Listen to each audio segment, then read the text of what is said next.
Once upon a time there was a miller who, when he died, had nothing to leave to his 3 sons but his mill, his ass, and his cat. The division was soon made.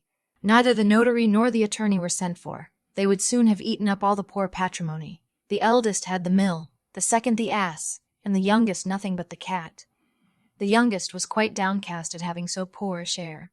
"My brothers," said he, "may get their living handsomely enough by joining their portions together. But as for me, when I have eaten my cat and made me a muff of his skin, I must die of hunger." The cat, who heard all this without appearing to do so, came up to him and said, with a grave and serious air, "Do not thus afflict yourself, my good master. You have only to give me a bag, and get a pair of boots made for me, that I may scamper through the dirt and the brambles, and you shall see that you have not so poor a portion in me as you imagine." Though the cat's master did not build great hopes on what he said, yet he had seen him play such cunning tricks to catch rats and mice, such as hanging himself by his heels or hiding himself in the meal to make believe he was dead, that he did not altogether despair of his helping him in his misery. When the cat had what he asked for, he booted himself very gallantly, and putting his bag about his neck, he took hold of the 2 strings with his forepaws, and went into a warren where there were a great many rabbits. He put bran and parsley into his bag, and stretching himself out at full length, as if he were dead, he waited for some young rabbits, not yet acquainted with the snares and tricks of this world, to come and rummage his bag for what he had put into it. Scarcely had he lain down before his wish was fulfilled. A rash and foolish young rabbit jumped headlong into his bag, and Master Puss immediately drew close the strings and killed him without mercy. Proud of his prey, he went with it to the palace and asked to speak with the king. He was shown upstairs into the king's apartment, and making a low bow, said to him, "I have brought you, sire, a rabbit from the warren of my lord the Marquis of Carabas, for that was the title which he was pleased to give his master, which he has commanded me to present to your majesty with the assurance of his respect." "Tell your master," said the king, "that I thank him, and that he has given me great pleasure." Another time he went and hid himself among some standing corn, holding his bag open as before, and when a brace of partridges ran into it, he drew the strings, and so caught them both. He then went and presented these to the king, as he had previously done with the rabbit, which he took in the warren. The king, in like manner, received the partridges with great pleasure, and ordered his servants to reward him. In this way the cat continued for 2 or 3 months to carry to his majesty from time to time game of his master's taking. One day, when he knew that the king was intending to take the air along the riverside with his daughter, who was the most beautiful princess in the world, he went to his master and said, "If you will follow my advice, your fortune is made. You have only to go and bathe in the river, just in the place I shall show you, and leave the rest to me."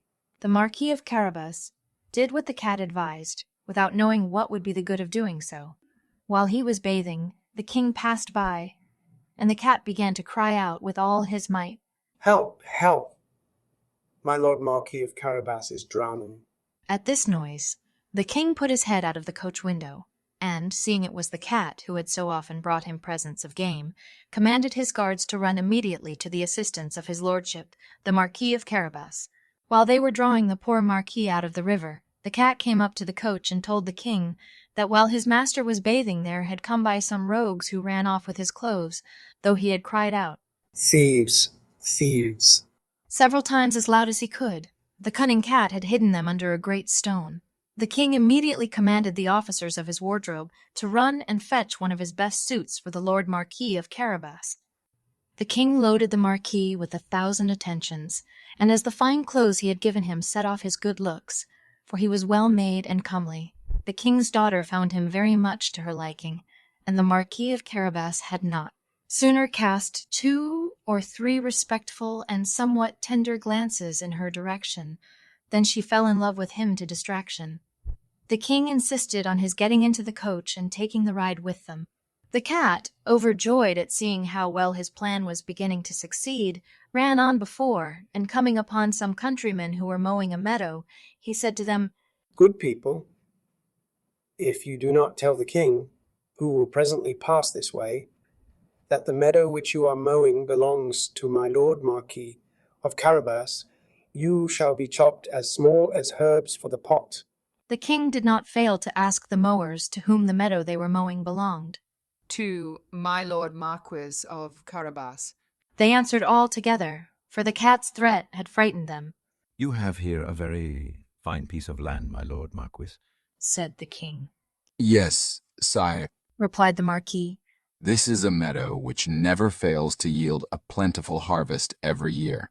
The cat, who still went on before, met some reapers and said to them, Good people, if you do not say to the king, who will presently pass this way, that all this corn belongs to the Marquis of Carabas, you shall be chopped as small as herbs for the pot. The king, who passed by a moment after, wished to know to whom all that corn before him belonged. To my lord Marquis of Carabas, replied the reapers, and the king was again very well pleased with the Marquis. The cat continued to go before the carriage and say the same words to everyone he met, and the king was astonished at the vast estates of my lord Marquis of Carabas. The cat came at last to a stately castle, the master of which was an ogre, the richest ever known.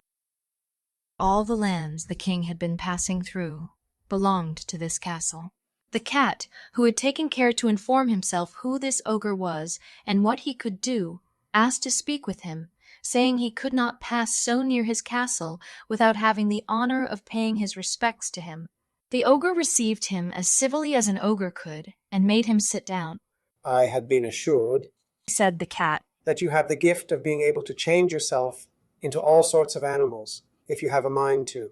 That you can, for example, transform yourself into a lion or an elephant. That is true, answered the ogre roughly. And to convince you, you shall see me now become a lion. The cat was so terrified at the sight of a lion so near him that he sprang away and climbed up on the roof, but not without much difficulty and danger, as his boots were of no use at all for walking upon tiles. A little while after, when he saw that the ogre had quitted the form of a lion, he came down and owned that he had been a good deal frightened. I have been further informed, but I know not how to believe it, said the cat, that you have also the power of taking the form of the smallest animals. For example, that you can change yourself into a rat or a mouse. But I must own that I hold this to be impossible. Impossible, cried the ogre. You shall see. And at the same instant he changed himself into a mouse and began to run about the floor.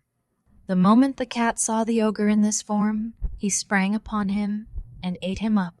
Meanwhile, the king, who saw, as he passed, this fine castle of the ogres, had a mind to go into it. Master Puss, hearing the noise of his Majesty's coach crossing the drawbridge, ran out and said to the king, Your Majesty is welcome to the castle of my lord Marquis of Carabas.